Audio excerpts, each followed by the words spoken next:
Buona giornata, ben ritrovati con la prima edizione dei nostri telegiornali, cronaca e tanti aggiornamenti sulle principali notizie di oggi e temi di approfondimento nella prima edizione del nostro telegiornale. Tra poco ci collegheremo con Treviso, dove è in corso un convegno sulla sicurezza che vede protagonista il sottosegretario al Ministero della Giustizia Ostellari e l'associazione Furti in Corso. Aperta la partecipazione dei cittadini dopo l'escalation di furti, rapine ed assalti che si sono verificati nelle ultime settimane in provincia di Treviso. Ma cominciamo subito con la cronaca della notizia dell'uccisione della giovane donna di Musestre di Roncade, Gloria De Lazzari, perché sembra che la giovane abbia aperto la porta al suo assassino. Oggi è previsto l'interrogatorio di garanzia di un 33enne che è stato appunto posto in stato di fermo dalla polizia inglese con l'accusa di omicidio. Nelle prossime ore si svolgerà l'udienza di convalida del fermo per James Morton, il 33enne accusato di aver ucciso Gloria De Lazzari. La 45enne è trovata senza vita nella sua abitazione a Manchester. Per il momento il movente e la ricostruzione del delitto sono al vaglio degli inquirenti inglesi. I detective di Manchester stanno mantenendo tuttora due canali aperti, uno telematico e uno telefonico, con un caldo invito, una calda esortazione alla cittadinanza a far pervenire loro eventuali testimonianze ed eventuali video della dinamica dell'ipotesi accusatoria. Certo è che sarebbe stata la vittima ad aprire la porta al suo assassino. L'uomo è accusato di omicidio volontario. Se dovesse essere convalidato l'arresto, per fine febbraio ci sarà l'udienza preliminare. Le prime parole del detective che sta conducendo le indagini. Si tratta di un caso in cui una donna ha perso la vita in circostanze davvero tragiche, ha riferito alla stampa inglese. Abbiamo lavorato intensamente per identificare Gloria e rintracciare i suoi familiari più stretti. Le indagini scattate subito hanno portato al fermo di James Morton, che sarebbe stato condannato anche per l'uccisione di una sedicenne, ma su questo l'avvocato della famiglia De Lazzari chiede cautela. In realtà, per le peculiarità procedurali penali anglosassoni, i precedenti, quindi quello che è il nostro casellario giudiziario banalmente, vengono resi ostensibili successivamente alla celebrazione dell'udienza preliminare. Quindi in questo momento neppure a me, in qualità di difensore dei prossimi congiunti della persona offesa, è dato sapere questo dato. È stato sentito dagli investigatori anche l'ex marito della vittima. L'ex marito aveva mantenuto dei più che cordiali rapporti con la figlia della mia assistita. So che è stato sentito dagli inquirenti. Non è comunque indagato? Non mi risulta allo stato. Gloria viveva a Manchester da diversi anni, ma il suo sogno era quello di tornare in Italia per stare vicino alla mamma, ora nella disperazione. Sono sotto cura dei farmaci che vorrei togliere e non togli, mangio niente, della gente di condomini, per fortuna c'è tanta gente che mi vuole bene. Una persona buona. Molto buona. Di gran cuore. Aveva il cuore, sì. Le parole si fermano, il dolore troppo forte. E adesso sono rimasta sola con mio figlio disabile. È una cosa molto brutta. Tutti mi dicono per darmi forza, coraggio. Forza Daniela, forza. E vedrai che la superi. Non lo so se supero. Ed è l'intera comunità di Musestre e di Roncade quella che in queste ore si sta stringendo a mamma Daniela. Sentiamo. Una ragazza tranquilla, una famiglia umile, persona normale. Nonostante fosse in Inghilterra si vedeva spesso qui in paese, veniva spesso? Ogni 2 o 3 mesi veniva spesso qua nel paese, sì. Spero che fanno giustizia per questa ragazza. Una ragazza di 45 anni che è andata per lavorare, speriamo che c'è giustizia, almeno per la mamma. Ma io ho visto qua che non sei tanto. Era venuta a trovare la mamma. Sì. Una donna semplice e pacifica che aveva scelto di ricominciare una nuova vita lontano da casa, senza però mai dimenticare la famiglia di origine, in particolare la mamma Daniela, che spesso veniva a trovare qui in via Veronesi. Così a Musestre di Roncade ricordano Gloria De Lazzari, la 45enne uccisa a Manchester. L'ultima volta si era vista in paese poco prima di Natale. Il giovane Antonio Viscome in questi giorni è tra i vicini di casa che più si sono dati da fare per supportare la madre della vittima, vedova da diversi anni e con un figlio disabile. Certo, gli stiamo vicino perché comunque ha anche una certa età, a parte la situazione che è accaduta, è ingestibile per qualsiasi persona, principalmente per lei che è sola e anche un po' debole. Quella sera che abbiamo saputo la notizia abbiamo chiamato subito la Farnesina e chi di dovere per saperne un po' di più, e poi l'abbiamo fatta affiancare da un avvocato per capire meglio come è andato il tutto, quindi adesso è tutto in mano a un avvocato. Ci siamo là, come rientriamo a casa, qualsiasi impegno che abbiamo andiamo sempre a suonargli, gli stiamo sempre vicino, siamo sempre in contatto con lei per sentirla su tutto. Quanto al delitto, le informazioni sono poche e frammentarie. Il killer della 45enne roncadese sarebbe già stato coinvolto in fatti di violenza e sangue. L'ipotesi emersa sui media oltremanica indigna chi Gloria la conosceva. Se questo è un assassino con delle cose recitive che ha già ammazzato qualcun altro, è gravissimo che sia ancora libero.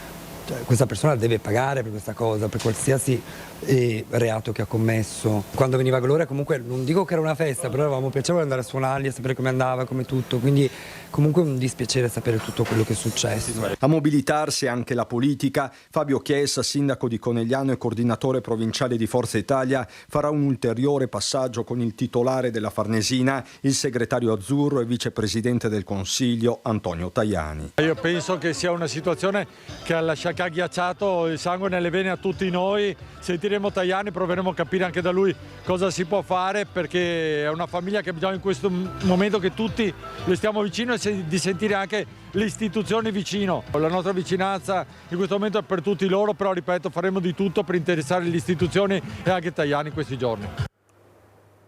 E su questa tragica vicenda, con ancora molti punti oscuri ed avvolti dal mistero, vi aggiorneremo nel corso delle prossime edizioni del nostro telegiornale, visto che appunto proprio nella giornata di oggi è prevista l'udienza di convalida del 33enne che è stato fermato a Manchester.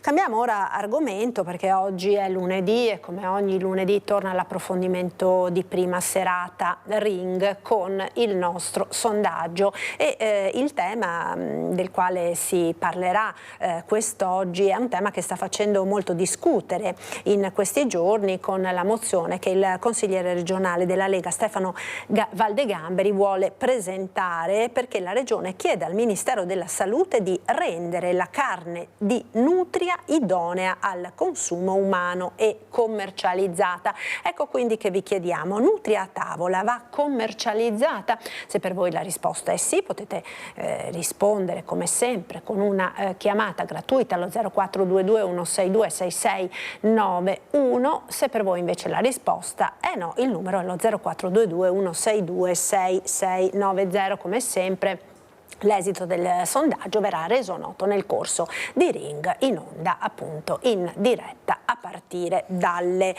21. Ed ora andiamo a Treviso, dove come vi accennavo in apertura si è svolto questa mattina a Santa Caterina un incontro sulla sicurezza dopo l'escalation di furti e rapine che si sono verificate nel Trevigiano. A chiedere l'incontro con il sottosegretario alla giustizia Andrea Ostellari l'associazione Furti in Corso, presieduta da Christian Demma, e vedo appunto in collegamento il nostro Christian Arboit con i due protagonisti di questo convegno. A te Christian, buongiorno.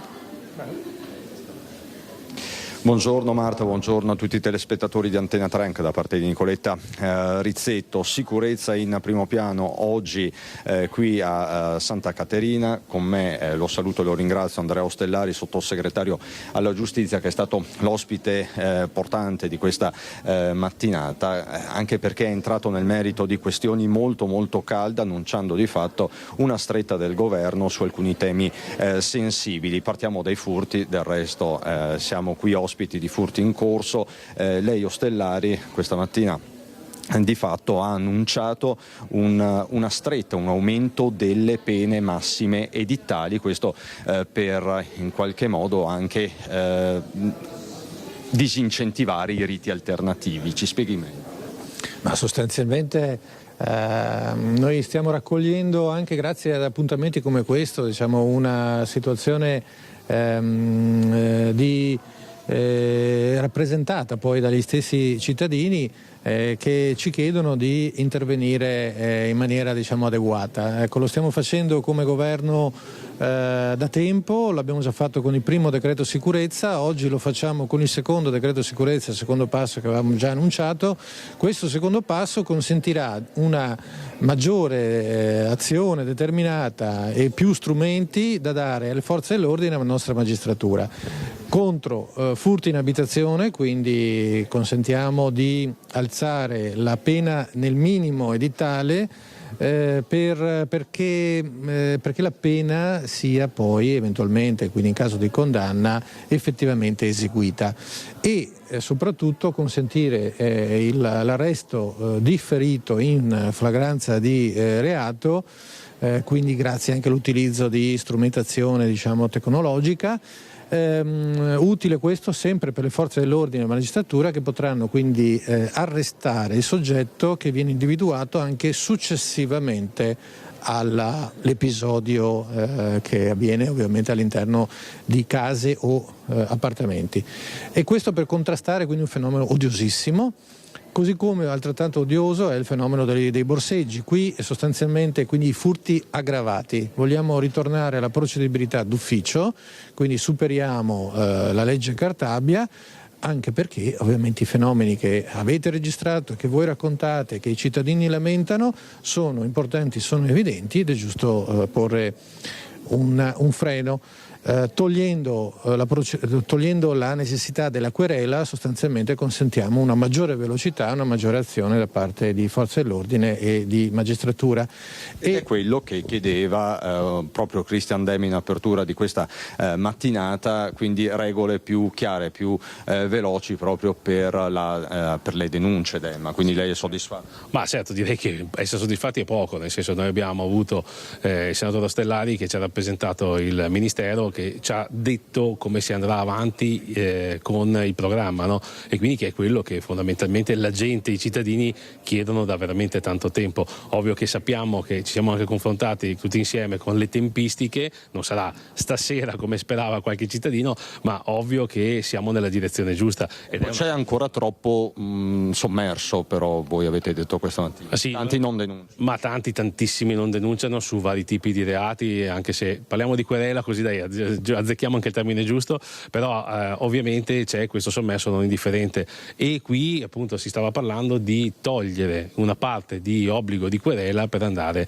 diciamo, di ufficio, e anche questo aiuterebbe molto, perché ovvio che in questo momento anche la difficoltà proprio di prendersi giornate di ferie e via per farlo quello è diventata abbastanza difficile, insomma la gente non ce la fa più, quindi siamo in sintonia completa. Un altro aspetto riguarda l'iscrizione non automatica per chi si difende in casa. Anche questo rientra nel mare magnum della legittima difesa.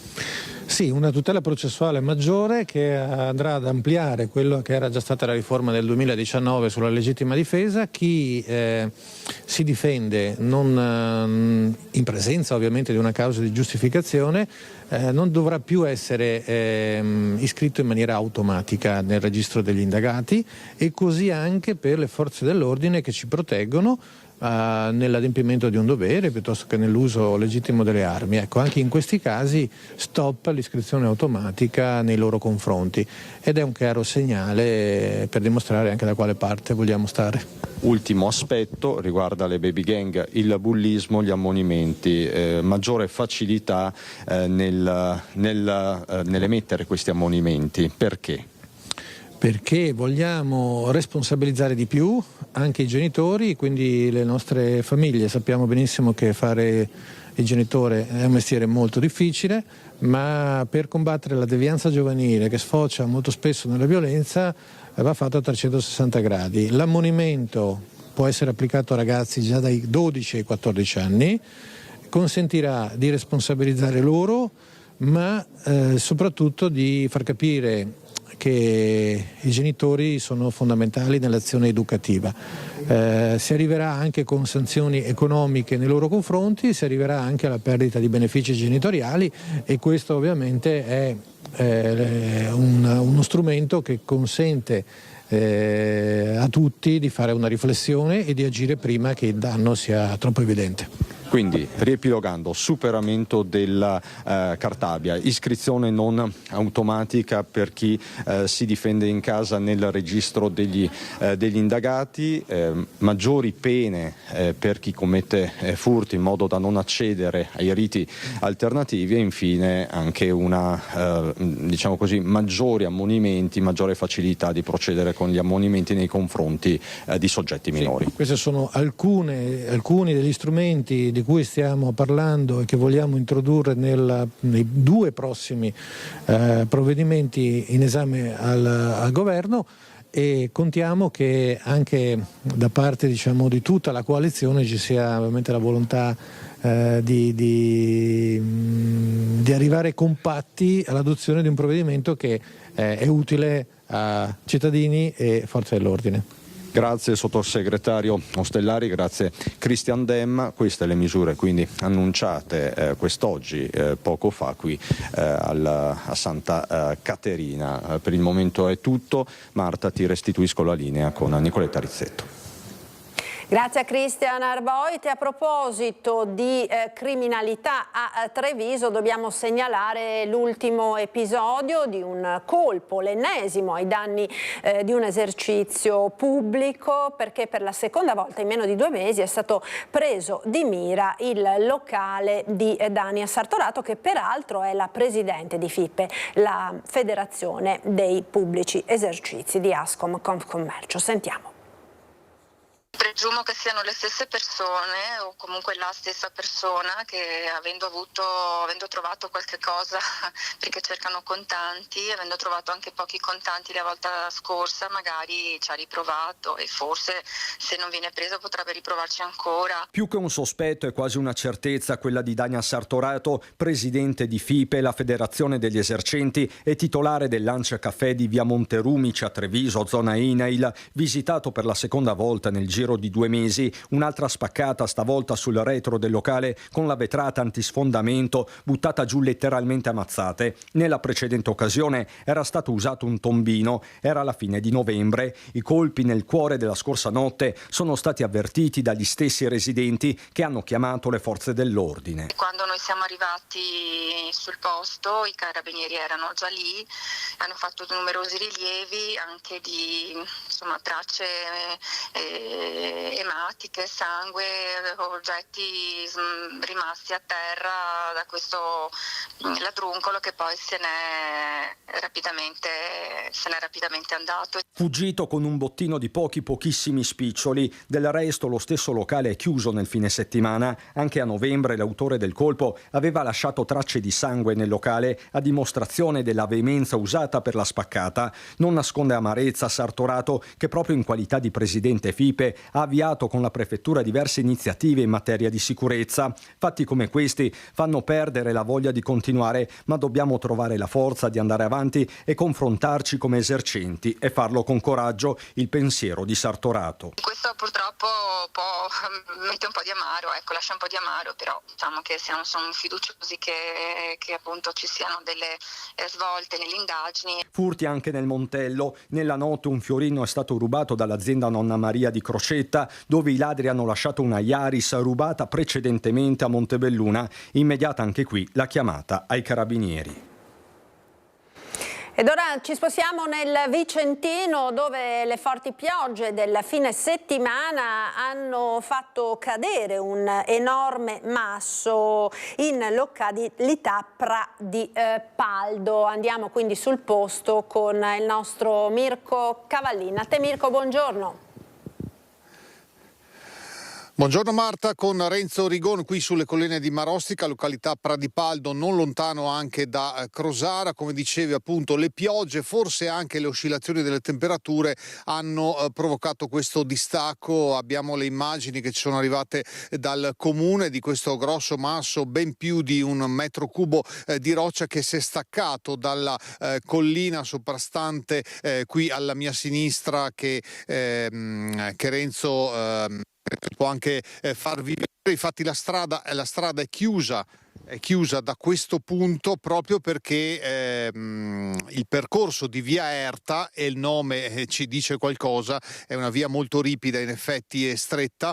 Il percorso è a zig-zag come in tutte le strade di collina e di montagna, e qualche centinaio di metri più a monte c'è questo masso che si è distaccato. Alla mia destra invece verso valle c'è un abitato, una piccola borgata di case, ed è per questo che la strada è chiusa da questo punto, proprio per evitare ulteriori problemi, perché quel masso pare non sia l'unico. È sicuramente il più grosso, il più evidente, che si è staccato e si è fermato appunto sulla carreggiata, ma non sarebbe l'unico. La strada resta chiusa fino alla rimozione, poi nei TG della sera vi faremo vedere anche i dettagli del masso. Arriveremo sul posto per altre vie, non certamente da qui, visto che c'è lo sbarramento.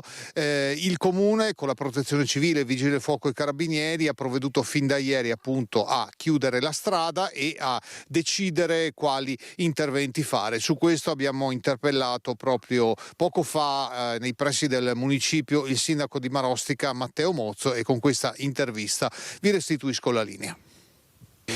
Sindaco, abbiamo visto sul posto la situazione, che aggiornamenti ci può dare? Beh, allora, questa mattina, in seguito al arrotolamento del masso di importanti dimensioni, si è voluto appurare che sono cadute altro materiale di dimensioni intermedie, sempre nella stessa area, diciamo, di caduta del primo.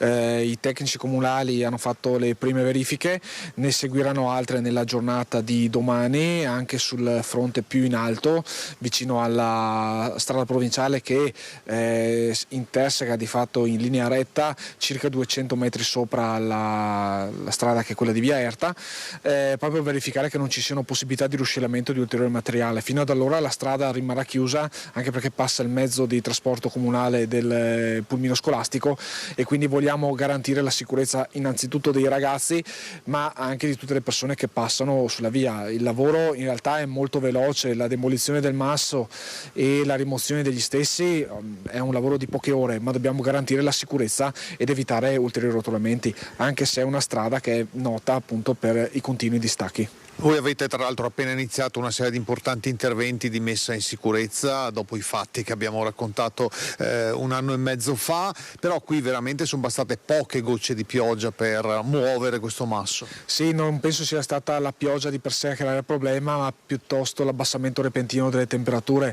Nella zona di Pradipaldo aveva anche nevicato nei giorni scorsi, è la parte più alta del comune, probabilmente l'acqua che si era infiltrata e poi l'abbassamento di temperature ha fatto rompere quelli che sono probabilmente c'erano già delle microlesioni all'interno del blocco in marmo, che poi si è distaccato ed è caduto. Un messaggio alla popolazione, a chi abita a valle ad esempio, o a chi transita in zona? Beh, naturalmente la strada rimane chiusa, si invita sempre alla collaborazione nel segnalare, l'amministrazione comunale è sempre pronta anche con i volontari di protezione civile a intervenire per mettere in sicurezza le strade, dopodiché con Vigili del Fuoco e Carabinieri nell'ultimo caso si è deciso di chiudere la strada e di transennarla per poter effettuare le ulteriori verifiche. Nei prossimi giorni comunque daremo ulteriori informazioni.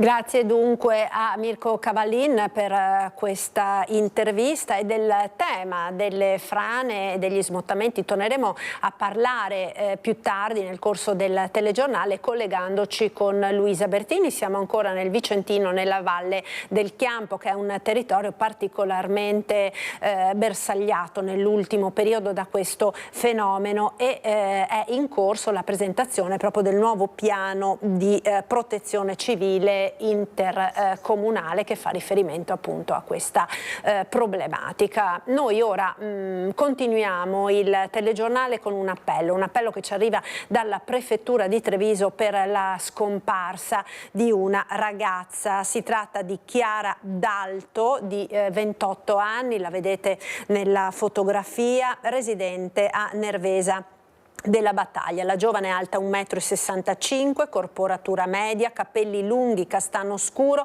occhi scuri, porta gli occhiali da vista. Si è allontanata dalla propria abitazione ieri pomeriggio facendo perdere le proprie tracce. Al momento della scomparsa indossava pantaloni di velluto verde scuro, giacca marrone con cappuccio di pelliccia e stivali marroncini. Chiunque abbia notizie che possano aiutare a ritrovare questa ragazza o possa riferire informazioni utili ai fini delle ricerche attualmente in corso è pregato di contattare il 112. E c'è anche un'altra notizia che ci arriva dal Trevigiano ed è quella relativa ai controlli che sono stati effettuati dai carabinieri dei NAS, il nucleo antisofisticazione e sanità, nel corso dell'ultimo anno, nel corso del 2035, in relazione a controlli in strutture sanitarie. 878 le strutture controllate, nelle quali sono state riscontrate criticità che hanno portato alla denuncia di 35 persone. In seguito alle operazioni sono state contestate 224 sanzioni amministrative per somministrazione di farmaci scaduti, maltrattamenti ai danni di persone fragili, esercizio abusivo della professione sanitaria, truffa e frode in pubbliche forniture. In campo farmaceutico, su 170 ispezioni mirate, sono state denunciate 5 persone per illecita importazione di farmaci ed elevate sanzioni per violazioni alla normativa vigente. In totale, nell'ambito della sicurezza sanitaria e farmaceutica, le multe hanno superato, pensate, i 258.000 euro e sono stati ritirati dal mercato farmaci per 16.000 euro. Ed ancora cronaca, questa volta dal padovano. Spruzza spray al peperoncino all'interno di un locale notturno di Padova. Un 22enne è stato denunciato. Una serata di divertimento si è trasformata ben presto in caos al Fish Market, locale notturno nella zona di Montà a Padova. Un giovane di 22 anni, cittadino russo, ha spruzzato spray al peperoncino seminando il panico tra i clienti. Dopo la chiamata al 113 da parte del personale del locale, sul posto sono intervenute le volanti della polizia. La sostanza urticante ha causato forti irritazioni e crisi di tosse tra diversi avventori, rendendo necessaria l'immediata sospensione dell'attività per consentire la reazione degli ambienti. Su richiesta del gestore, gli addetti alla sicurezza hanno fatto defluire i clienti e avviato i controlli con il metal detector. Durante le verifiche è stato individuato il giovane in possesso di una bomboletta di spray al peperoncino. Le immagini del sistema di videosorveglianza hanno poi confermato la dinamica. Il ragazzo, seduto vicino al bar, avrebbe estratto lo spray dalla tasca e lo avrebbe azionato. Portato in questura, il 22enne è stato denunciato per il reato di getto pericoloso di cose. Nei suoi confronti è scattato anche un DASPO urbano della durata di 3 anni. La divisione polizia anticrimine e l'ufficio immigrazione stanno inoltre valutando la sua posizione rispetto al permesso di soggiorno. Talmente ubriaco da addormentarsi in auto dopo l'incidente è accaduto a Vigonza. Ubriaco alla guida ha perso il controllo della sua auto ed è finito contro un camion in sosta lungo la strada. Nonostante il colpo tremendo, l'automobilista, stordito dall'alcol, è rimasto addormentato all'interno della sua auto, dove è stato ritrovato poco dopo dai soccorsi chiamati da alcuni residenti di Busa di Vigonza che avevano sentito il botto fortissimo. Sottoposto all'alcol test risultato positivo, l'automobilista è stato soccorso dai medici e portato in ospedale, ma era talmente ubriaco che si era assopito dopo l'incidente. Sul posto per i rilievi i carabinieri di Vigo d'Arzare. E maxi sequestro di sigarette di contrabbando da parte della Guardia di Finanza di Padova, ci racconta tutto Marta Zatta. Maxi sequestro da parte della Guardia di Finanza di Padova che ha confiscato 7 tonnellate di sigarette di contrabbando. Io sono in compagnia del capitano Daniele Leonetti, capitano della Guardia di Finanza di Padova. Una maxi operazione, innanzitutto complimenti, e fortunatamente insomma un uomo è stato arrestato e 7 quintali insomma sono stati presi prontamente da parte dei suoi uomini. Si tratta di uno dei sequestri più ingenti a livello regionale negli ultimi 20 anni, considerando i fermi su strada. L'autista al momento del fermo ha indicato di trasportare macchine usate per il caffè. Ora, la tipologia del mezzo di trasporto, un camion frigo, l'incertezza dell'autista e anche del procedere dell'auto articolato ha indotto la pattuglia ad approfondire il contenuto della merce trasportata, e qui è emerso che dietro le macchine per il caffè espresso usate si nascondeva un rilevante carico di sigarette di contrabbando a marchi Marlboro Red, Marlboro Gold ed LM. Quindi il conducente è stato tratto in arresto e si è proceduto al sequestro sia del carico di copertura che delle sigarette che anche dell'auto articolato. Il sequestro è stato effettuato nella tangenziale nord di Padova, quindi diciamo che anche Padova insomma non è esente da questa tipologia di operazioni. Il fermo avvenuto sulla tangenziale nord di Padova dimostra come anche il territorio padovano non sia immune dai traffici illeciti che consentono di trasportare beni, merci non conformi da un luogo a un altro. In questo caso il conducente aveva predisposto un documento di trasporto falso in base a cui veniva indicato che le macchine del caffè usate dovevano essere trasportate da una torrefazione padovana a una società con sede a Bruxelles in Belgio. Allora è stato arrestato appunto il conducente di questo camion. Ora che pene va incontro e soprattutto quanto avrebbe fruttato questo carico? I reati contestati al conducente sono il contrabbando aggravato e la contraffazione aggravata. Entrambe le condotte prevedono una reclusione da 3 a 7 anni. Il carico avrebbe fruttato nel mercato nero oltre 3 milioni di proventi illeciti, mentre 1,4 milioni sarebbe stata l'IVA e l'accisa evase, quindi non sottratte al pagamento. E ora queste 7 tonnellate di sigarette che fine faranno? Le sigarette, ora una volta che verrà definitivamente accertata la colpevolezza del conducente e anche la contraffazione, saranno distrutte tramite l'ausilio dell'inceneritore di Padova.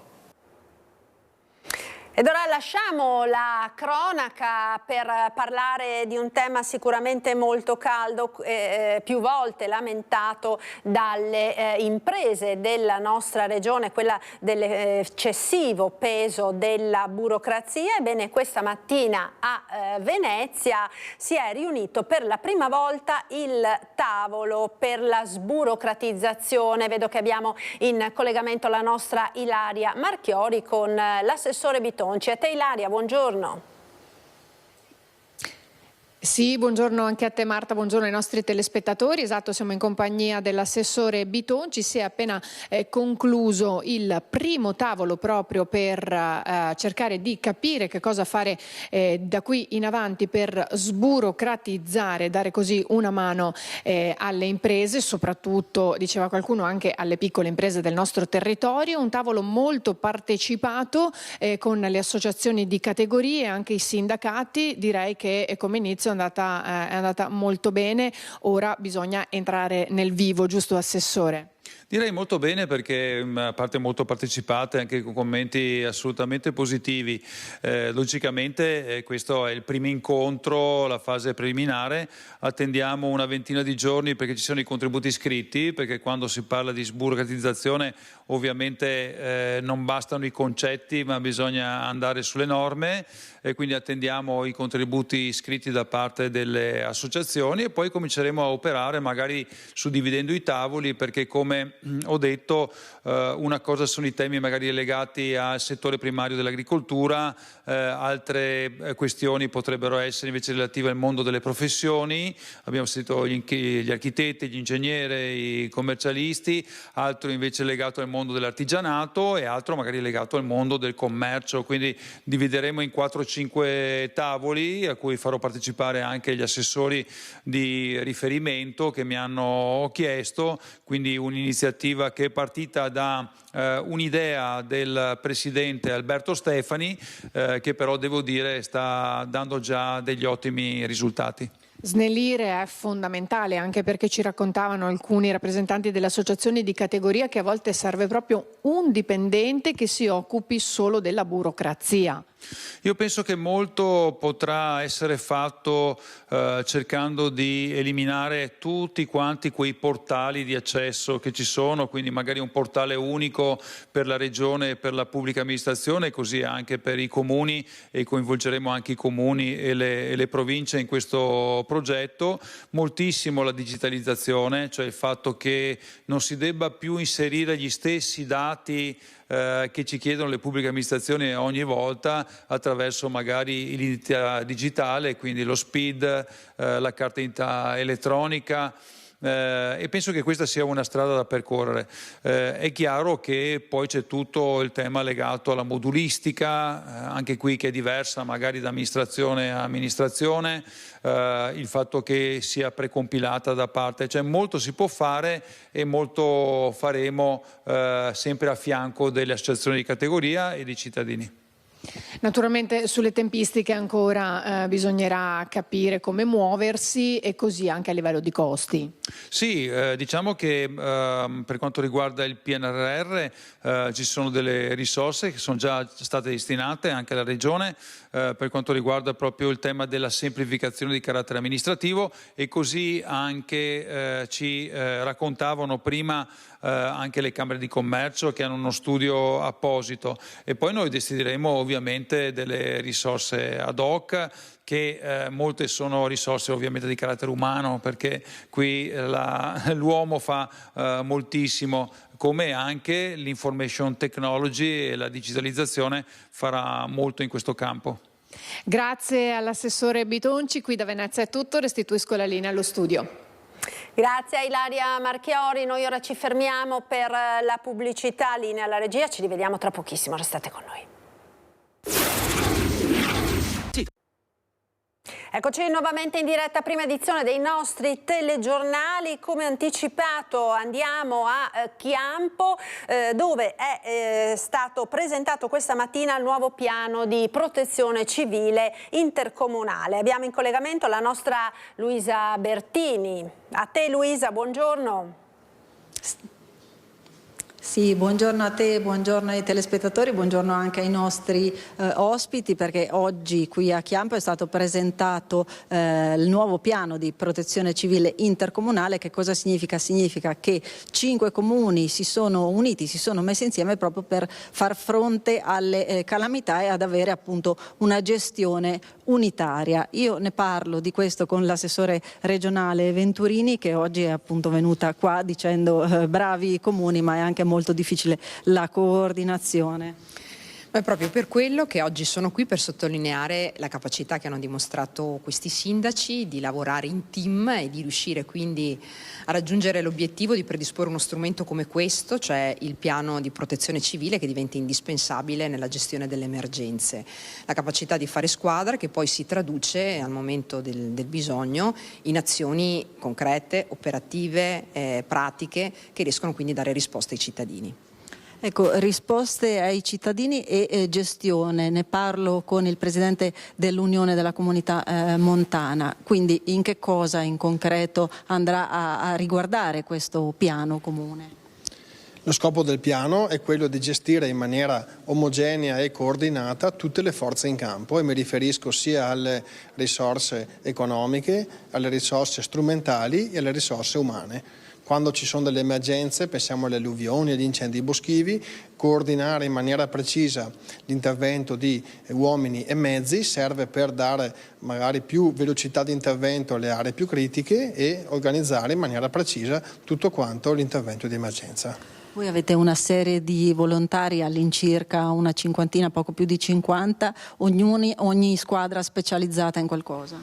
Sì, la nostra squadra di protezione civile ANA Val Chiampo ha diverse specialità, dall'antincendio boschivo alla squadra alpinistica, piuttosto che agli specializzati nel rischio idrogeologico, quindi pensiamo agli allagamenti e alla gestione delle frane. Abbiamo una capacità operativa di intervento in tutti quelli che sono i rischi di calamità. E a proposito di calamità, io mi rivolgo adesso al sindaco di Chiampo, padrone di casa, perché Chiampo in questi ultimi 2 anni è stato un territorio che ha manifestato anche diverse fragilità. Sì, in particolare nel 2024 abbiamo avuto alcune criticità del nostro territorio e proprio da lì è nata anche la volontà di mettersi insieme con tutti i comuni della Valle del Chiampo per riuscire appunto a coordinare e gestire al meglio tutti i nostri volontari e poter garantire appunto le condizioni migliori di sicurezza anche per tutta la popolazione, una popolazione appunto che nei 5 comuni dell'Unione Montana è di circa 19.000 abitanti, di cui 12.600 solo a Chiampo. La criticità più grande è anche data dalla conformazione territoriale, poiché siamo in una vallata che copre una superficie molto ampia, circa 81 km quadrati di territorio, con ampie appunto condizioni di forti pendenze e territori collinari che di solito sono anche quelli più a rischio in condizioni di emergenze meteo avverse. Ecco, e proprio per far fronte a queste calamità e a queste emergenze i 5 comuni si sono uniti in questo piano intercomunale. Per il momento da Chiampo è tutto, a te la linea. Grazie a Luisa Bertini con Simone Squarcina per la parte tecnica. Noi ora torniamo alla cronaca con l'operazione della polizia di Padova, che ha eseguito un ordine di custodia cautelare in carcere nei confronti di un 50enne che ha ripetutamente violato gli arresti domiciliari disposti nel mese di dicembre dopo che aveva investito un motociclista. Evade dai domiciliari e viene arrestato. Protagonista un 50enne padovano che era stato già arrestato lo scorso 2 dicembre quando aveva causato un incidente ferendo un motociclista. Poi, invece di prestargli soccorso, era scappato. L'uomo era stato fermato dopo essere stato bloccato da un agente fuori servizio che lo aveva inseguito, fornendo alla sala operativa della questura dettagli sulla targa, dinamiche e direzione della fuga. Un inseguimento roccambolesco e pericoloso lungo via Cernaia, via Milazzo, via Sorio, via Euganea a Padova, strade trafficate della città nell'orario di punta della sera. Nel percorso aveva anche tentato di investire in retromarcia il poliziotto e poi, finendo contro un'auto in sosta. Non contento, il 50enne aveva tentato nuovamente la fuga a piedi, ma era stato bloccato e così era finito ai domiciliari per resistenze e lesioni a pubblico ufficiale, ma continuava ad evadere, l'ultima volta venerdì scorso, quando è stato nuovamente fermato dalla polizia. Il tribunale ha così disposto il trasferimento nel carcere Due Palazzi. Ed ora a Belluno parliamo di Olimpiadi. Ieri sera la Fiaccola è arrivata in città a Belluno con momenti di grande emozione che vi abbiamo raccontato in diretta nel corso del nostro telegiornale, ma quella di oggi è una giornata importante perché appunto la Fiaccola Olimpica proseguirà per arrivare questa sera a Cortina, dove si svolgeranno i giochi, ma è una giornata importante anche sul fronte delle opere infrastrutturali legate alle Olimpiadi Milano-Cortina, perché proprio oggi verranno aperte le nuove varianti. Ci racconta tutto Fabio Fioravanzi, sentiamo. Belluno, Piazza dei Martiri, il cuore della città, un po' il cuore della provincia, di questa provincia in pieno countdown pensando alle Olimpiadi invernali. Con l'arrivo della fiamma olimpica nelle città a Feltre come a Belluno, per poi andare ovviamente a Cortina da un pezzo, ma di questo arrivo viviamo le emozioni e i sentimenti raccolti da Tiziana Bolognani e Stefano Bozzi. Siamo vicinissimi alla storia, gli ultimi istanti.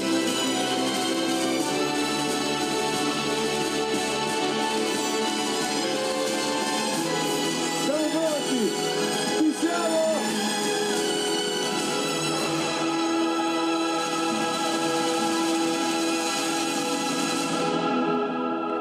Ed eccola qua! Ed eccola qua! E Belluno! Belluno! Già vivere, essere tedoforo in Olimpiadi e Paralimpiadi a casa tua, essere tedoforo, quello che accende il braciere a Belluno nella mia città, è assolutamente un'emozione unica.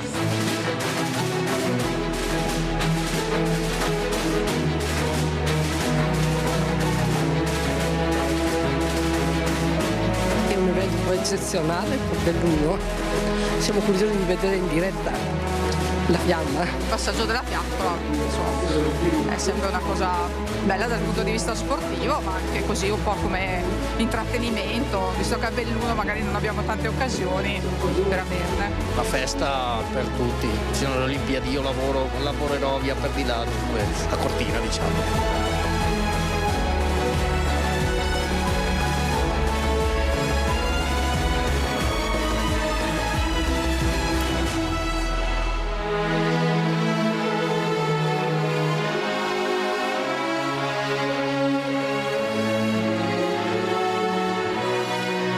Sì, è bello vedere tanta gente che testimonia la vicinanza anche alla fiamma olimpica e allo spirito olimpico. Se penso a quel 26 giugno quando ero a Losanna, quando praticamente il presidente del CIOBAC ha comunicato l'assegnazione delle Olimpiadi e Paralimpiadi a Milano Cortina, è passato di tempo, di tavoli, di riunioni, di incontri, di momenti anche molto piacevoli, perché ho avuto la fortuna di assistere all'accensione del braciere davanti al Presidente della Repubblica alcune settimane fa, e tanti problemi che sono i problemi che sono normali quando si organizza un evento così grande in una provincia come la nostra, piena di difficoltà, ma devo dire che insomma io mi auguro che tutto funzioni per il meglio. Dino Buzzati lo chiamava spirito di Olimpia in un suo bellissimo articolo del 64, è quello spirito che da sempre anima le Olimpiadi, mette insieme gente, passa valori dello sport straordinari come quello della lealtà, ma soprattutto rappresenta per questo territorio una straordinaria opportunità, oggi come domani.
Olimpiadi che per il territorio hanno significato anche novità importanti. Vi raccontammo l'apertura dei fori per le varianti di Tai di Cadore e di Valle. Oggi è il giorno dell'inaugurazione con la presenza del ministro Salvini, giornata importante perché davvero sulla strada statale 51 nell'andare verso Cortina da oggi qualcosa cambierà. E a proposito di Olimpiadi e di fiamma olimpica, in queste ore a Vicenza sta scatenandosi una polemica, perché tra i tanti atleti che sono saliti meritatamente sul palco dell'accensione del braciere della fiamma olimpica ne mancava uno, e non uno qualsiasi. Lui è Abdon Pamić, nato a Fiume nel 1933, è un leggendario marciatore italiano, uno degli atleti azzurri più medagliati nella specialità dei 50 km di marcia ai Giochi Olimpici, a cui prese parte per 5 volte, bronzo a Roma nel 1960 ed oro a Tokyo nel 64. Oggi ha 92 anni, ma non si ferma. Lo abbiamo visto a Vicenza, ripreso anche da un post sui social della Fondazione Milano Cortina 2026, in cui si sottolinea che ha percorso 200 metri con la fiamma olimpica. Nel post si ricorda il suo peso nella storia sportiva del paese e di quando è stato pure portabandiera dell'Italia alle Olimpiadi di Monaco nel 1972. E allora sui social c'è chi si domanda perché? Perché lui non c'era all'accensione del braciere nella città del Palladio, o almeno perché non è stato nemmeno menzionato in Piazza dei Signori?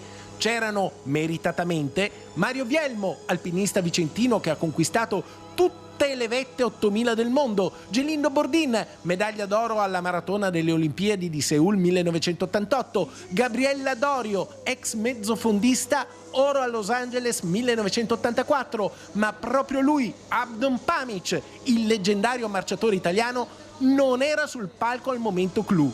E così, come dicevamo, le polemiche non sono mancate. C'è chi sui social ha fatto notare che Abdon Pamić sarebbe arrivato in Piazza dei Signori a cerimonia praticamente finita, senza ricevere nessuna menzione sul palco davanti alla Basilica. Qualche settimana fa avevamo chiesto alla Fondazione Milano Cortina di indicarci i nominativi degli altri tedofori, ma la Fondazione per motivi di privacy non ce li ha comunicati. Insomma, l'assessore rivela che il Comune di Vicenza non sapeva della presenza di Abdon Pamić, che alla fine si è presentato in Basilica.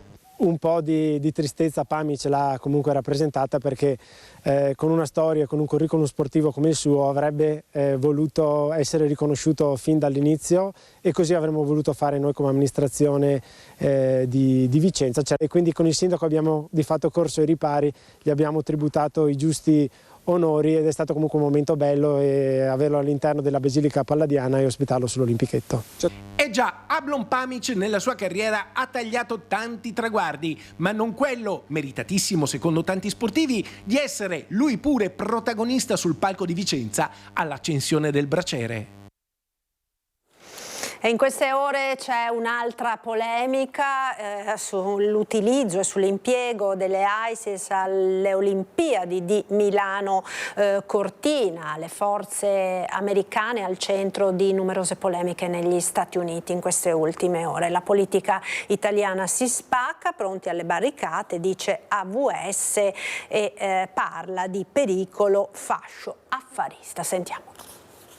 Veniamo a sapere che l'AIS forse arriverà a Milano Cortina e Piantedosi dice ognuno porta la sicurezza che vuole. No, questa forza di polizia parafascista che non rispetta le leggi in Italia e in Veneto non deve venire, questo deve essere chiaro e noi faremo battaglia. Solo l'ipotesi scatena la politica e le coscienze. Del resto, nei giorni caldi drammatici del Minnesota non potrebbe essere altrimenti. L'indiscrezione del Fatto Quotidiano apre così uno scenario inedito con la famigerata Immigration and Customs Enforcement, da tutti conosciuta con l'acronimo di IC, impegnata nel supporto alle forze dell'ordine locali per gestire la sicurezza in tutto il periodo delle Olimpiadi e Paralimpiadi invernali di Milano Cortina dal 6 febbraio al 15 marzo. Se l'opposizione si dice pronta alle barricate, la maggioranza di governo tende a ricondurre il tutto nei canali della collaborazione fra nazioni. Così Luca De Carlo, coordinatore regionale di Fratelli d'Italia, nel corso della nostra prima edizione. Io non ci trovo nulla di strano se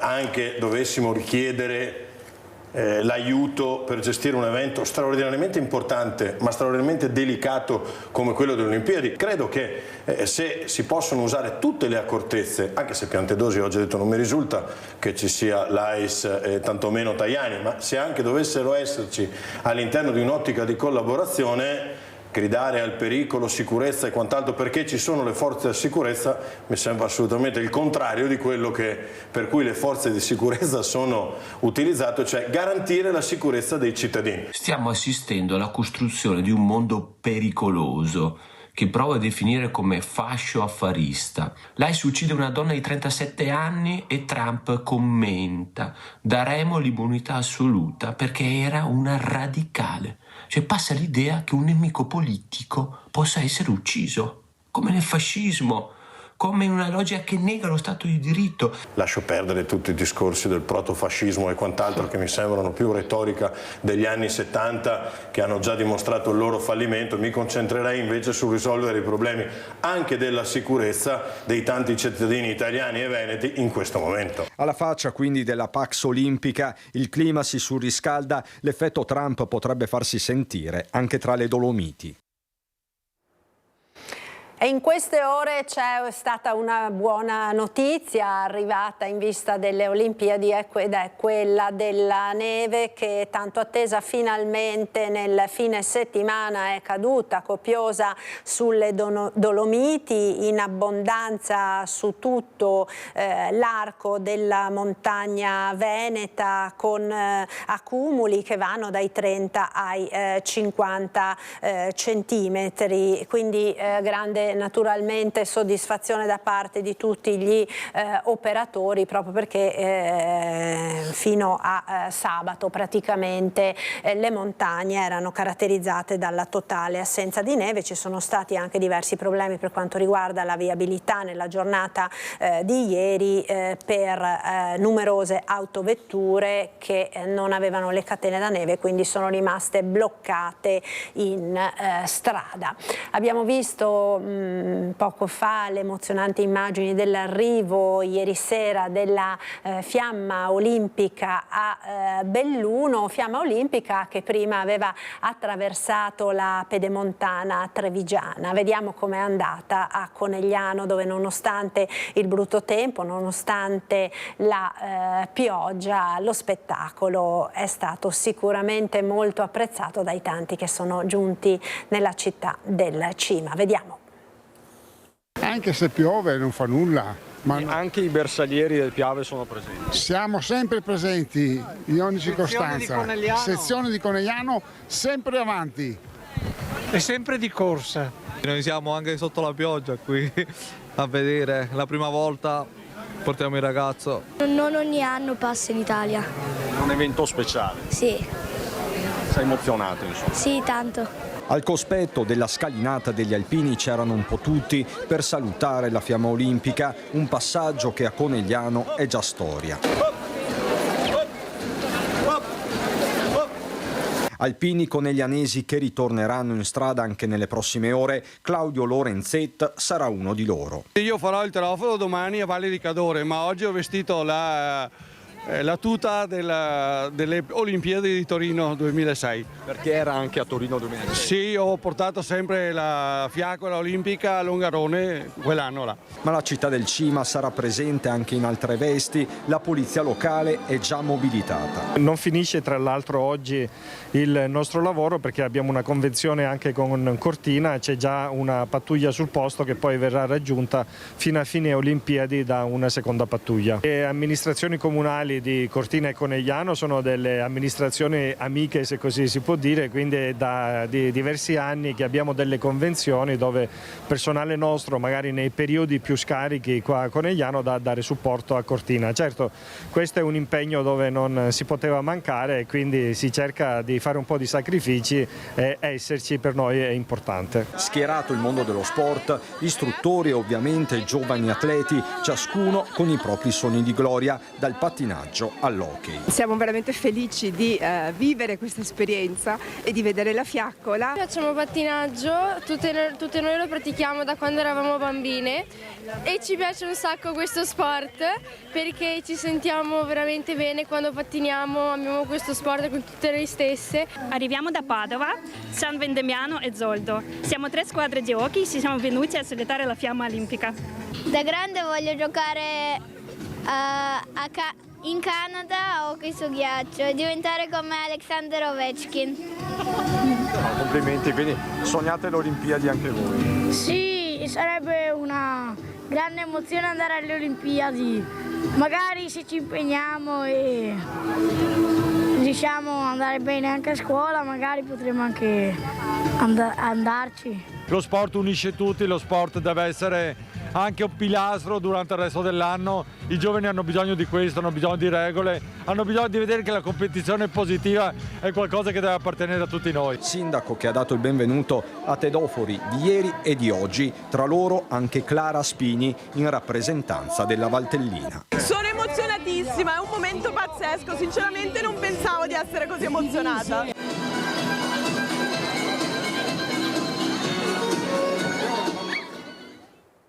Ci fermiamo ora per qualche istante di pubblicità, tra poco restate con noi. Il giro poi. Eccoci di nuovo in diretta con la prima edizione dei nostri telegiornali. Continuiamo a parlare di Olimpiadi analizzate da un aspetto particolare, quello della psicologia dello sport. Abbiamo in collegamento, e le ringrazio per essere con noi, la dottoressa Francesca Stecchi, psicologa dello sport, consigliera dell'Ordine degli Psicologi e delle Psicologhe del Veneto e coordinatrice del gruppo di lavoro di psicologia dello sport. Buongiorno dottoressa, grazie per essere con noi. Ed Elena Graffi Brunoro, anche la psicologa dello sport e partecipe a questo gruppo di lavoro dell'ordine, ma anche allenatrice di sci, ex atleta con esperienza agonistica fino alle Universiadi del 2017. Siamo dunque in un periodo di ovviamente grande attesa per i Giochi olimpici e paralimpici che arriveranno nella nostra regione ormai tra pochi giorni, atleti ovviamente che gareggiano a livelli altissimi, quindi con un grandissimo impegno fisico, ma non solo, perché si lavora naturalmente ad alta intensità emotiva, prestazioni, aspettative, paura di sbagliare, pressione enorme naturalmente su questi atleti e chiaramente in questo quadro la psicologia dello sport assume un valore davvero molto importante. Voi appunto assieme all'Ordine degli Psicologi della Lombardia state proprio supportando gli atleti in questo momento così importante. Dottoressa Stecchi, innanzitutto per chi ci ascolta da casa, che cosa fa lo psicologo dello sport, in particolare appunto per quanto riguarda gli sport invernali? Intanto buongiorno a tutti. Allora, faccio un breve cappello introduttivo. Mi sentite? Scusi. Sì, sì, la sentiamo perfettamente. Faccio un breve cappello introduttivo molto semplice, perché è un esempio che fa capire bene quanto è importante la preparazione mentale. Immaginate di avere una macchina con le 4 gomme e una di queste è sgonfia o addirittura bucata. Noi nello sport abbiamo 4 fattori importanti: l'allenamento fisico, tecnico, tattico e poi l'allenamento mentale. Di solito l'allenamento mentale è quello che si lascia un po' da parte, perché molto spesso sembra quello un po' più marginale, e invece è importante. Pensate adesso appunto alle Olimpiadi, che parliamo di atleti che hanno una parità di allenamento tecnico, tattico e fisico. Chi è che vince? Vince quello che in quel momento riesce a gestire meglio alcuni fattori, come l'emozione, la gestione dello stress, la gestione dell'errore, e noi andiamo a lavorare proprio lì su una serie di con una serie di tecniche e su una serie di fattori. Faccio degli esempi pratici in modo da capirci un po' più chiaramente. Lavoriamo con la routine pre-gara, perché la gara non inizia quando l'atleta, faccio l'esempio dello sci, è dietro il cancelletto, ma per un atleta di alto livello inizia molto prima, inizia addirittura già dalla sera prima. Lavoriamo con i fattori marginali, con i marginal gains, quindi tutti quei fattori che possono aumentare le mie skills, le mie competenze, anche solo dell'1%, perché poi magari è quell'1% che mi fa vincere la gara. Lavoriamo col dialogo interno, quindi com'è che si parla all'atleta?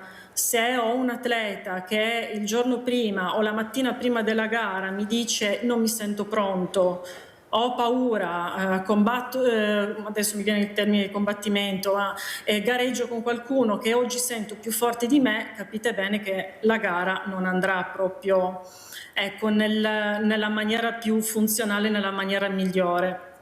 Lavoriamo anche con la gestione dell'ansia, con determinate tecniche che utilizziamo per appunto gestire questi stati di attivazione, e anche qua l'ansia o l'ansietta di gara ci deve essere, perché se non ci fosse l'atleta non performerebbe. Bisogna però saperla modulare, saperla gestire. Ecco, quindi l'ansia si può tramutare, diciamo, anche l'ansia e questa pressione anche in una risorsa, diciamo, per l'atleta, no? Assolutamente sì, come la rabbia. La rabbia non è mai disfunzionale, bisogna saperla incanalare come l'ansia. L'ansia, poi preferisco parlare di attivazione più che ansia, perché poi alla fine stiamo parlando di livelli di attivazione, quindi quando io sono molto attivato, per cui sento questa pressione, questa ansia, è difficile che io sia focalizzato, riesca a essere più concentrato. Faccio anche degli altri esempi, immaginiamoci anche, non lo so, un calcio di rigore, un tiro libero nel basket, quando sentiamo tutto quel rumore intorno a noi, quindi i fischi, come faccio io a calciare al meglio? Come faccio a isolarmi, a entrare in una bolla e a essere concentrato per fare una cosa così importante in quel momento che mi può svoltare la partita o il risultato? Quindi, e poi soprattutto lavoriamo anche per la prevenzione degli infortuni, quindi non solo la gestione degli infortuni ma anche la prevenzione, perché il lavoro mentale è un lavoro molto lungo e complesso, non siamo maghi, non abbiamo la bacchetta magica, e quindi giustamente è un lavoro che richiede delle volte anche anni di preparazione. E senz'altro, infatti tra l'altro in particolare negli sport invernali la mente è anche parte, diciamo, della sicurezza, velocità, condizioni meteo, rischio, decisioni che devono essere prese dall'atleta in una frazione di secondo. E proprio con la dottoressa Graffi Brunoro volevo parlare di cosa accade nella mente degli atleti, in particolare ovviamente in quelli che saranno impegnati nelle Olimpiadi Milano Cortina, quindi negli sport invernali. Buongiorno a tutti, spero vada l'audio. Purtroppo sto andando da una società sportiva, quindi sono in macchina proprio in questo momento. Grazie mille intanto per avermi invitato. Parlando di prestazioni degli sport invernali, sicuramente ci sono tanti fattori che entrano all'interno della mente di un atleta. Ci possono essere aspetti un po' magari di paura, per esempio la pendenza. Noi facciamo uno sport, se stiamo parlando di sci di discesa, è uno sport che va un po' contro l'istinto, gli aspetti di attenzione, di focalizzazione. Le gare, io sono stata atleta di sci alpino, quindi le nostre gare non durano tanto, sono molto veloci, e quindi anche tutti gli aspetti degli errori che vanno preparati prima, perché durante la prestazione è difficile andare a sistemare, a correggere, a gestire un errore, quindi sono tutte lavori che bisogna fare in preparazione alla gara, così come un po' il dialogo interno, la focalizzazione, no? Quindi in preparazione alla gara. E soprattutto lavoriamo anche sull'aspetto degli infortuni. Quindi anche in maniera preventiva l'idea di essere attivati, come diceva la dottoressa Stecchi prima, al momento giusto per la competizione, per evitare, no, di farsi del male, perché comunque sono sport in cui c'è anche un aspetto di rischio degli infortuni. Ecco, questo degli infortuni peraltro è un tema, diciamo, che si sta sentendo particolarmente per quanto riguarda le donne, no? Le nostre atlete che saranno impegnate nella competizione. L'esempio è quello di Federica Brignone, che è stata ferma per 9 mesi dopo l'infortunio che purtroppo ha avuto, ma che ora è tornata, diciamo, a brillare sulle piste. Esatto, esattamente, insomma abbiamo un esempio di una grandissima campionessa, quindi sicuramente farà fatto anche un lavoro di riavvicinamento e di ritorno a quella che è la competizione, quindi sia nel momento in cui c'è stato un infortunio, che insomma per un atleta è un momento abbastanza traumatico, perché dal poter fare allenamento, dall'avere la giornata magari strutturata intorno a quelli che sono gli allenamenti, le sessioni, si passa al dover un attimo girare tutto sull'aspetto di fisioterapia e quindi un po' di recupero, e quindi sicuramente spesso magari alle volte il corpo è pronto, la mente non lo è, e quindi bisogna lavorare sul riuscire a mettere in sincronia questi due aspetti, quindi il corpo deve essere nel presente, così deve essere anche la mente, per poter far fronte a tutte quelli che possono essere magari un po' le paure del reinfortunio, del ritorno, del magari all'inizio fare un po' più fatica rispetto a come ero abituato prima, quindi insomma in quest'ottica qua si lavora sia nel recupero, ma noi lavoriamo anche molto in aspetti preventivi, quindi appunto tutto il nostro lavoro viene fatto anche prima per prevenire, per evitare che poi succedano magari questi infortuni, o magari nel momento in cui succedono, per essere pronti anche ad affrontarli mentalmente, non solo fisicamente. Certo, abbiamo visto anche esempi molto noti anche in altri sport, non solo naturalmente nello sci. Stiamo parlando ovviamente di campioni, di psicologia dello sport, in questo caso applicata ad un certo livello, ma dottoressa Stecchi, la psicologia dello sport è solo per campioni o anche per tutti, anche per le persone, e penso soprattutto poi ai giovani, ai giovanissimi, ai ragazzi che si approcciano all'attività sportiva e che possono trovarsi anche coinvolti in delle situazioni talvolta anche stressanti e difficili da gestire? La psicologia dello sport è per tutti, perché psicologia dello sport è dell'esercizio fisico. Pensi quanto è importante anche con i giovani atleti, con i bambini dai 7-8 anni, insegnargli ad avere consapevolezza delle proprie emozioni, a saperle riconoscere già da piccoli e soprattutto anche a saper gestire la frustrazione.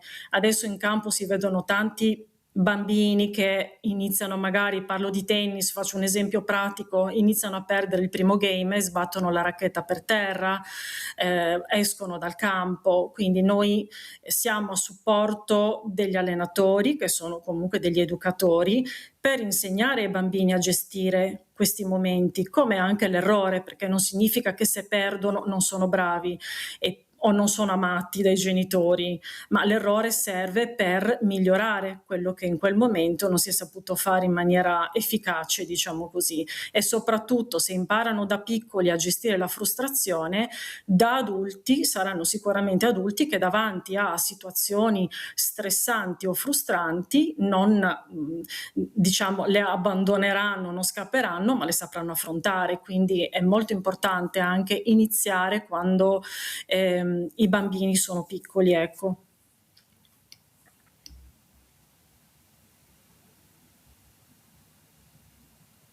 Allargare l'orizzonte non solo allo sport, no? Perché proprio molto spesso riuscire ad affrontare anche magari dei risultati negativi, riuscire ad affrontare delle emozioni di questo tipo aiuta anche in tutte le altre situazioni di difficoltà che si possono verificare, o negative insomma, che si possono verificare nella vita. Quindi anche in questo caso lo sport è una scuola di vita, è qualcosa di formativo molto importante, soprattutto per i ragazzi, per i giovani. No, non mi sente più la dottoressa Brunoro? Sì, eccola, adesso la vedo. Prego. Eccoci, scusate. Sì, esattamente, sono tutti aspetti che noi andiamo a lavorare per inglobare anche i più giovani, per cercare di dargli un po' quelli che sono tutte queste forze, queste abilità che poi possono ovviamente attivare, vengono coltivate all'interno del mondo sportivo, ma dopo si possono ampliare anche all'aspetto di vita. Quindi la psicologia dello sport, spesso si fanno riferimenti sui grandi campioni, però in realtà si lavora molto anche a livello giovanile con le società, proprio per far crescere questi giovani ragazzi a diventare atleti, perché dobbiamo ricordare che prima di essere atleti sono persone.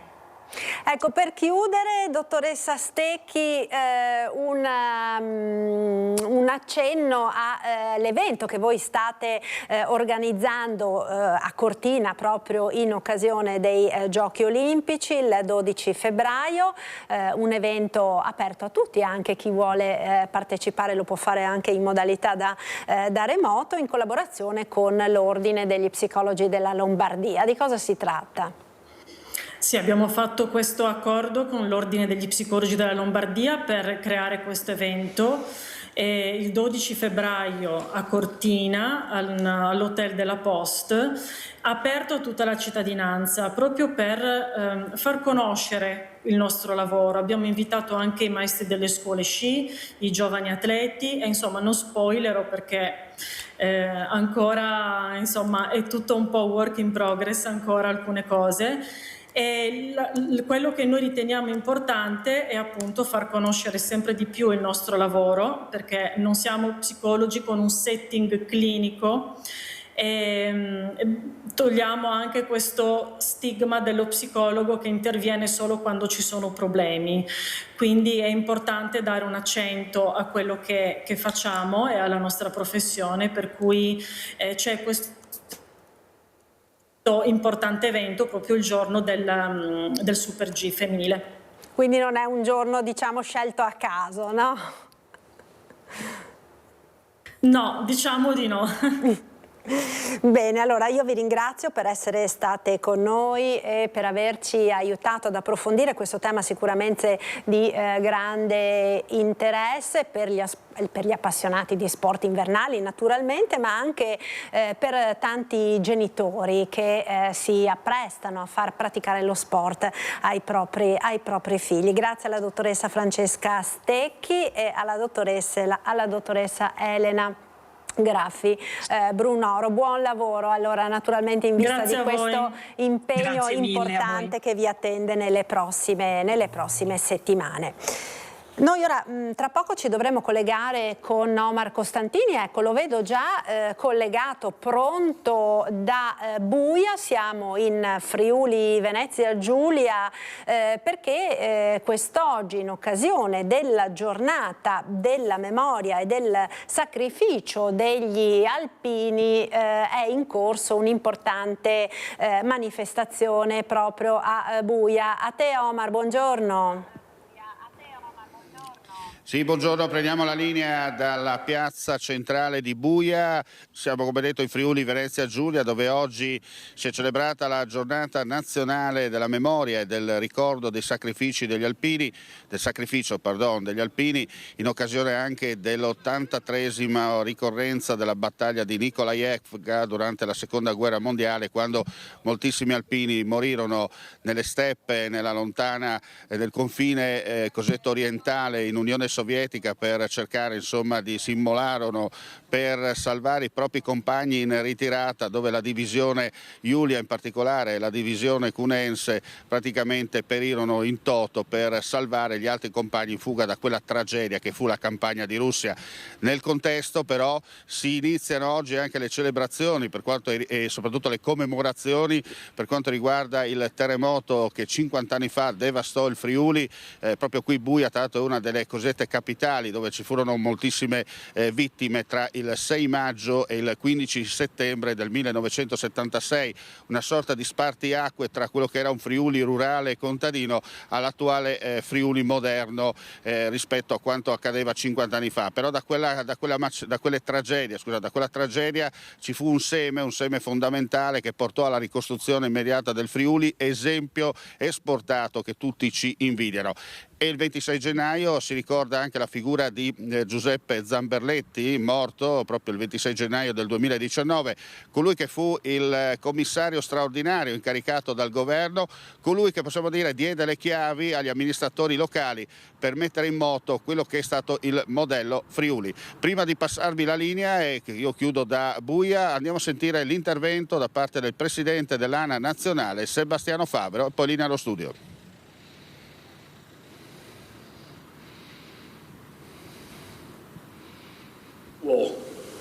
Il noi prima dell'io è un messaggio forte che noi, vedo qui i ragazzi delle scuole, che noi vogliamo trasmettere a loro. Avere questa capacità è il grande segreto degli alpini. E mi ha emozionato quando sono passato vicino ai bambini dell'asilo. Veramente alla mia età è un po' difficile emozionarsi, ma quando li ho visti lì, li ho visti guardarsi, li ho applauditi e mi hanno applaudito. Ecco, questo è veramente il segno che si può guardare al futuro con fiducia, perché questo è quello che vogliamo. Questo è quello che anche oggi siamo qui certamente a fare memoria, certamente a ricordare due avvenimenti tragici, uno di guerra, Nikolaevka, uno di un evento altrettanto tragico, un terremoto che ha colpito queste terre. Ma tutte e due le volte c'è stata una grande forza, una grande capacità, è stata detta e ridetta, però io la voglio ripetere: gli alpini hanno sempre risposto presente. Gli alpini ci sono stati allora, ci sono anche oggi. Sì, perché questo è quello, cari alpini in armi, così come noi in congedo, due facce della stessa medaglia. Siamo un valore vero, forti della testimonianza dei nostri veci, un valore vero e una forza di garanzia per la nostra Italia. Questo è quello che noi, sia per voi in armi, sia per noi in congedo, vorrei dire oggi qui. Lo dico ai rappresentanti dal Parlamento, all'Europa, alle amministrazioni locali. Questo cappello è un simbolo forte, forte di solidarietà e di pace. È un simbolo che noi dobbiamo portare con orgoglio e dover saper trasmettere a chi verrà dopo di noi. Lo è sempre stato, lo è anche oggi e lo voglio ricordare, perché anche oggi insieme, alpini in armi, alpini in congedo, garantiremo una nostra presenza, se volete discreta, ma anche per le Olimpiadi che fra poco cominciano. Siamo sempre presenti, non ci tiriamo mai indietro e tanti di questi alpini sono di queste terre. Il Friuli è terra da alpini, il Friuli è terra della Giulia, il Friuli è terra di testimonianze vere e forti. E quel connubio dopo quel terremoto è stato veramente un connubio forte, capace ancora oggi di dirci che gli 11 campi di lavoro che sono stati costituiti qui in Friuli dalle nostre sezioni sono stati il segno, il primo vero segno di una solidarietà che non si è fermata al momento dell'emergenza, ma che ha avuto essere insieme nella fase di ricostruzione. Ciò che facciamo ancora oggi, in tutti gli avvenimenti in cui interveniamo, in tutte le calamità in cui interveniamo, gli alpini rimangono lì a dare una mano a chi ha bisogno. Questo è il grande messaggio e allora insieme, io credo anche oggi, noi non possiamo che dire viva gli alpini, viva Buia, viva il Friuli Venezia Giulia, viva l'Italia! Ecco, queste dunque le parole del presidente nazionale dell'ANA Sebastiano Favero. Noi restiamo in Friuli Venezia Giulia perché ieri erano i 10 anni dal rapimento di Giulio Regeni a Fiumicello, il suo paese in provincia di Udine. L'evento Parole, immagini e musica per Giulio. Vediamo.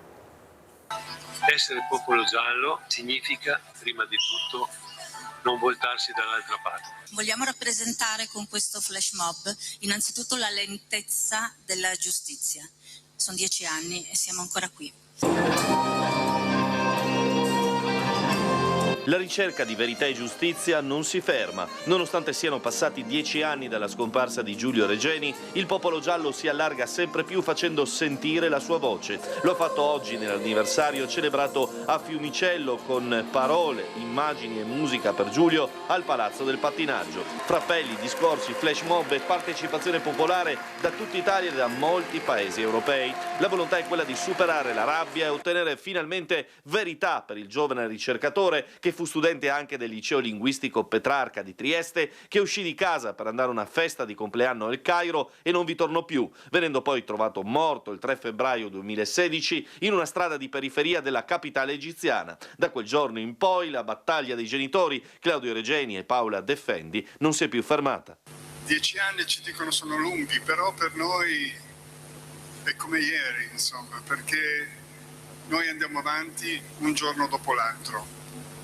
Sappiamo che domani dovremo continuare la nostra lotta, il nostro cammino, e sapere di avere tante persone che camminano insieme a noi è una cosa fondamentale, è veramente importante e ci dà veramente la forza per continuare. I genitori hanno poi rimarcato in occasione della prima proiezione del documentario Giulio Regeni Tutto il male del mondo come il figlio manchi loro in maniera inimmaginabile, ma come attraverso le tante iniziative, come dicono spesso, continui a fare cose. Poi lo sdegno per anni di promesse, falsità e silenzi del governo egiziano circa la vicenda, da chi in un primo tempo parlava di incidente, rapina, banda criminale, e poi le tante dichiarazioni degli ambienti legati ai servizi che riferiscono di un vero e proprio massacro preordinato. Quindi un ultimo appello dalla madre di Giulio. Allora, io spero che tutte le persone che hanno in tasca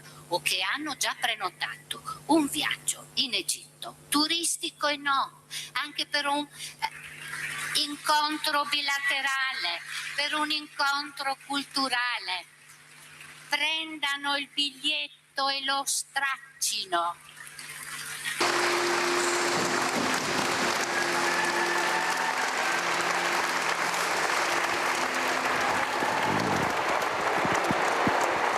Ed è tutto per questa edizione, siamo al termine. Vi ricordo l'appuntamento con Ring questa sera a partire dalle 21, ospiti di Ferdinando Avarino, Stefano Valdegamberi della Lega con la sua proposta di commercializzare la nutria a tavola, e poi Alessandro Del Bianco del PD, Giuseppe Pietrobelli, giornalista, Amedeo Fadini di AVS, Francesco Francini, nutrizionista dell'azienda ospedaliera di Padova, e Matteo Baldan di Fratelli d'Italia. Poi dalle 22:30 ospite il senatore Andrea Ostellari, sottosegretario alla giustizia. Il tema del sondaggio lo state vedendo, relativo appunto alle nutrie. Vi chiediamo di esprimere la vostra opinione con le consuete modalità. Grazie dunque per essere stati con noi, a tutti un buon pomeriggio. Subito dopo la sigla, come sempre, il nostro meteo con le previsioni del tempo. Arrivederci.